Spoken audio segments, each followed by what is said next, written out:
Bistado ang sekretong selda sa Manila Police District Station 1 kung saan 11 ang natagpo ang nakakulong. Mahigit 1 linggo na umano silang nakapiit kahit walang hinaharap na reklamo at kinikilan kapalit ng kalayaan. Saksi live si Jamie Santos.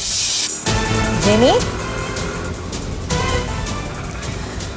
Pia Igan, yung nabanggit nyo ngang tagong kulungan na bisto base sa tip sa Commission on Human Rights.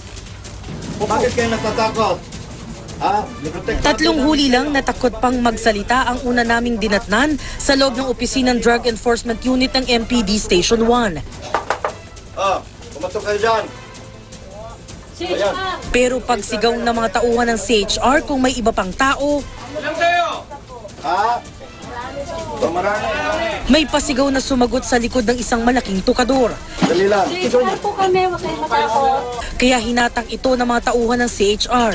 At doon, nabisto ang tagong kulungan na mainit, masikip at walang kuryente. Yan. Tingnan nyo yan, ha? Yan. 11 tao ang siksikang doon.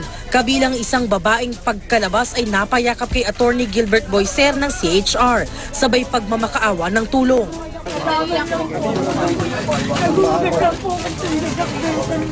Kwento nila, 1 linggo na silang nasa tagong kulungan.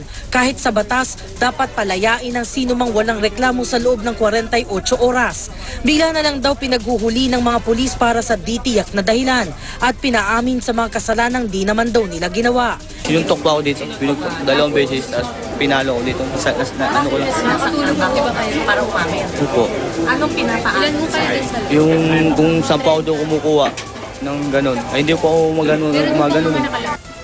Hiningan pa raw sila ng 40 hanggang 200,000 pesos kapalit ng kanilang kalayaan. Nakita siya talagang very below standard siya. Walang hangin, walang bintana, walang kama na matulugan yung mga detainees. Madilim.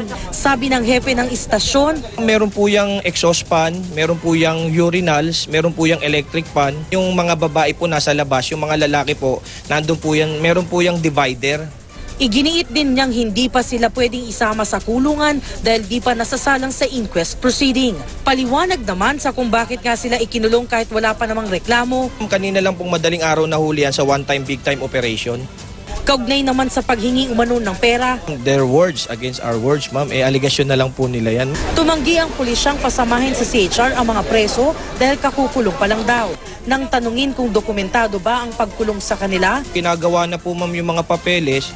Nangako nga po ako, ma'am, sa CHR kanina na kung hindi ko po ito maipapa-inquest hanggang bukas, ma'am, I will tender talaga, ma'am, my resignation, ma'am.